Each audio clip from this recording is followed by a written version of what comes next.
Subscribe कीजिए बादशाह entertainment channel को और दबाइए घंटी को ताकि कोई भी नोटिफिकेशन सबसे पहले आप तक पहुंचे।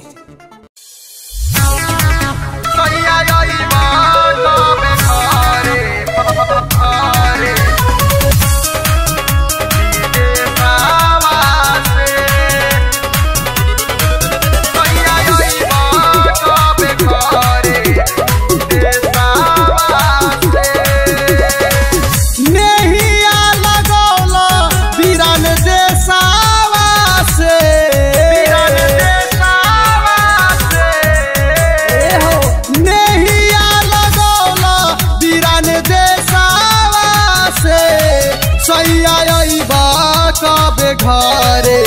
विदेशवा से सैया कब घरे विदेशवा से सैया कब घरे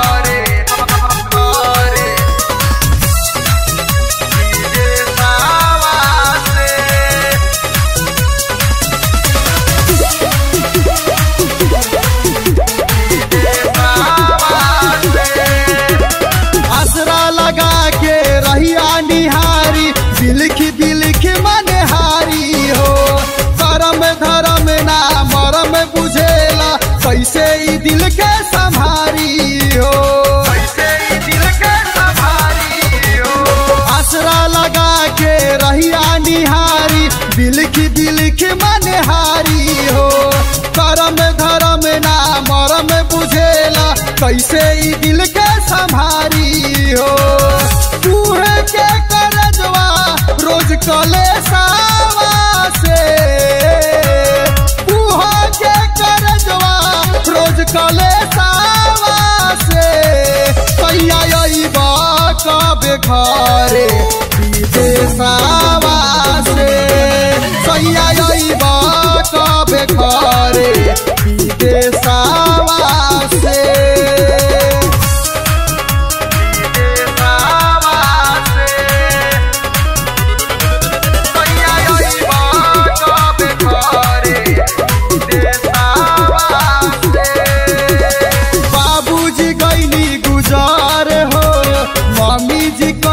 सबर हो पापा पापा कही रोएले लइकन पूछेले राउर खबर हो बाबूजी गईनी गुजार हो मम्मी जी कईनी सबर हो पापा पापा कही रोएले लइकन पूछेले राउर खबर हो चुभेला ना व्यथा और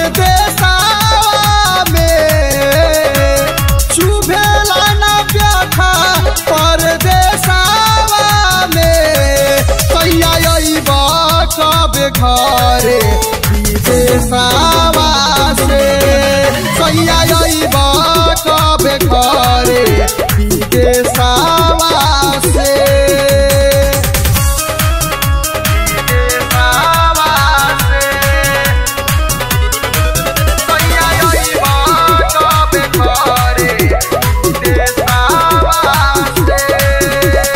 गईला तू बहरा पैसा कमाए देवेला हमने के सुख हो संतोष कुमार हमरा ही कृष्णा देला तू अलबत दुख हो गईला तू बहरा पैसा कमाए देवेला हमने के सुख हो संतोष कुमार हमरा ही कृष्णा देला तू अलबत दुख हो आंसुअन के बोझा देला सने सावा में आंसुअन के बोझा देला सने सावा में सैया कब घरे विदेशवा से सैया कब घरे विदेशवा से। बादशाह स्टूडियो ढोकैला चौक।